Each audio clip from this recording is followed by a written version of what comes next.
The Mixtape of Us. Thanks so much for choosing this channel.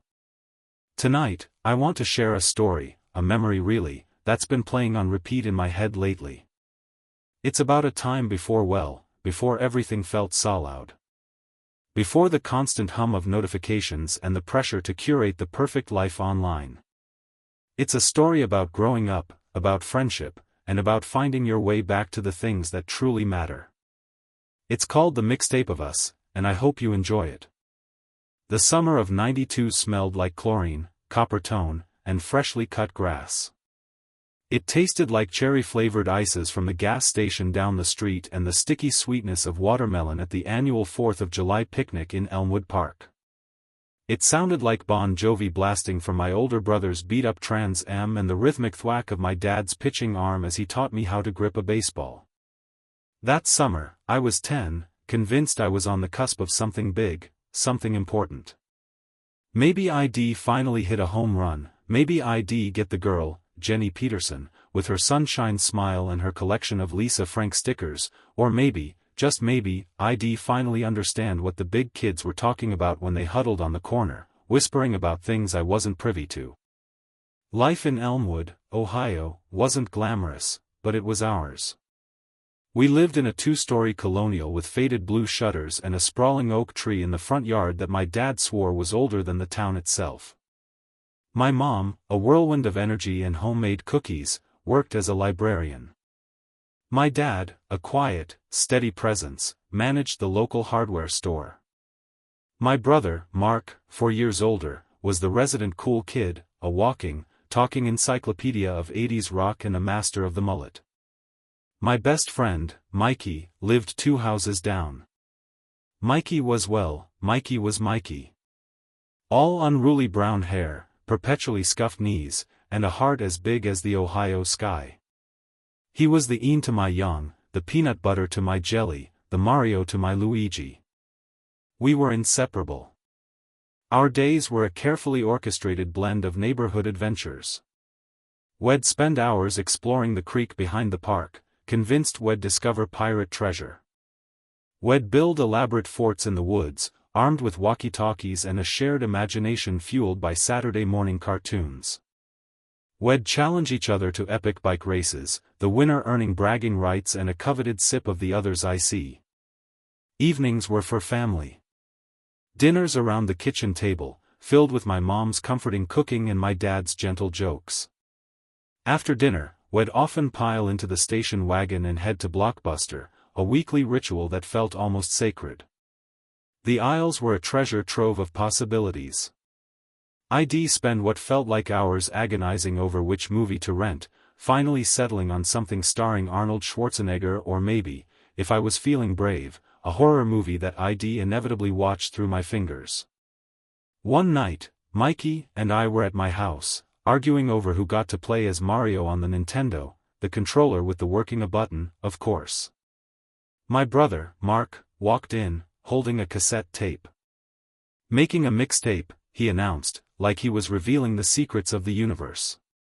Mikey and I, instantly captivated, abandoned the pixelated world of Super Mario Bros. And crowded around Mark. He explained the art of mixtape creation, the perfect opening song, the carefully chosen transitions, the overall mood you were trying to convey. It was more than just a collection of songs, it was a story. That night, Mikey and I decided we needed to make our own mixtape. It would be the Mixtape of Us, a sonic representation of our friendship, our adventures, our shared love of cherry ices and exploding turtles on the Nintendo. The process was painstaking.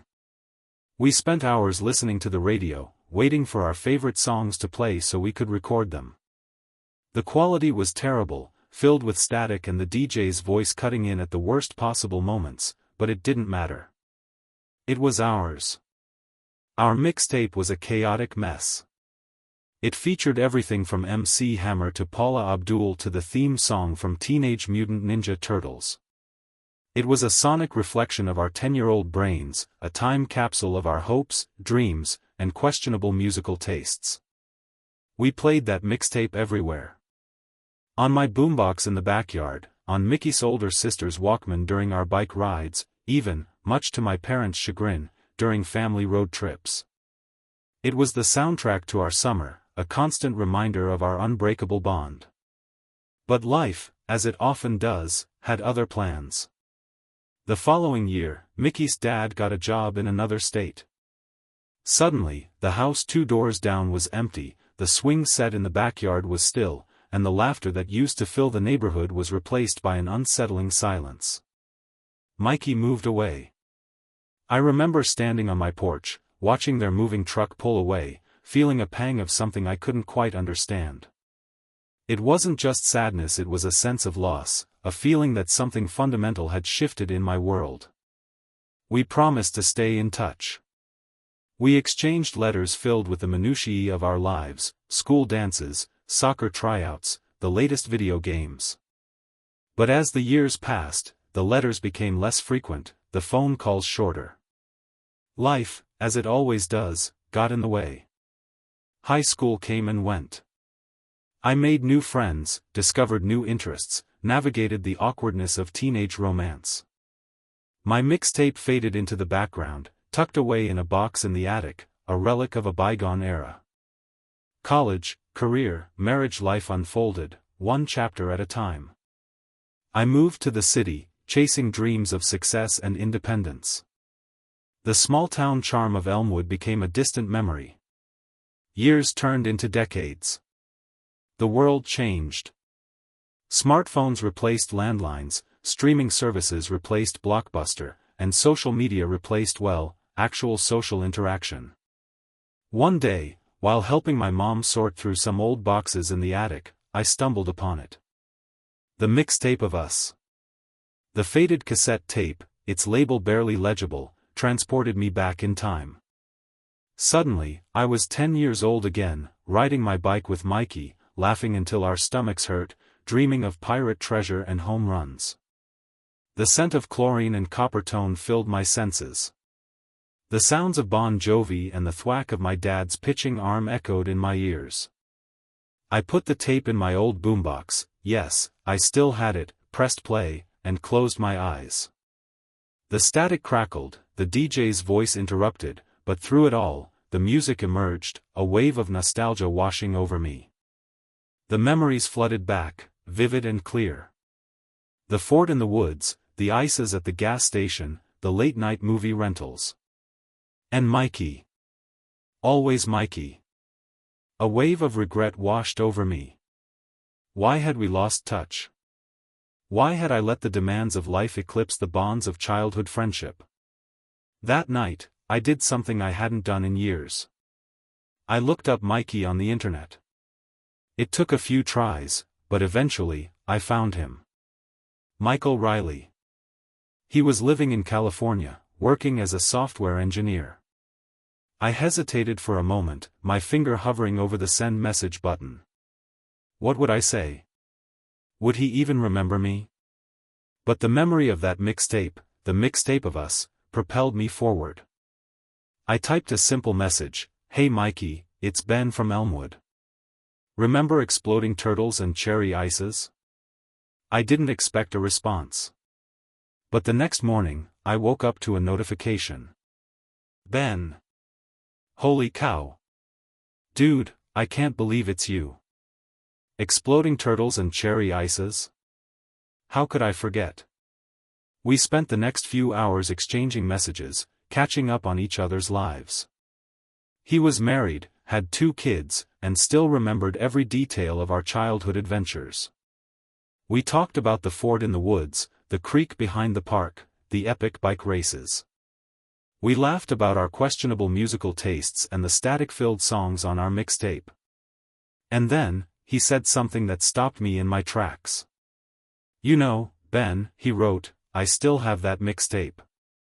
I keep it in a box of memories.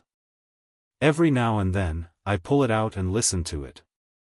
It reminds me of a time when life was simple, when everything felt possible." His words resonated deep within me. It wasn't just about the mixtape, it was about the connection, the shared history, the unwavering bond that had survived the test of time and distance. We decided to reconnect. We scheduled a video call, a virtual reunion after decades of silence. When I saw his face on the screen, older, a little wiser, but with the same mischievous glint in his eyes, it felt like no time had passed at all. We talked for hours, reminiscing about the past, sharing stories about our present, and dreaming about the future.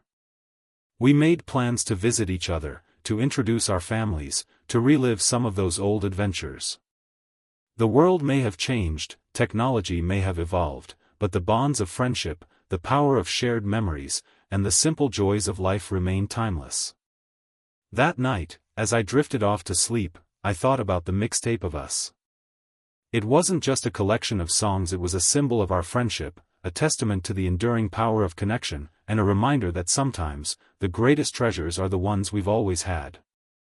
It was a reminder that even after years of drifting apart, second chances are possible, and that the soundtrack of our lives is still being written. The Mixtape of Us wasn't just a relic of the past, it was a promise for the future.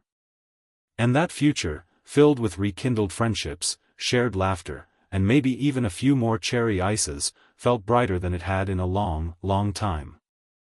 It's a reminder that kindness, warmth, and those simple joys are always worth finding our way back to.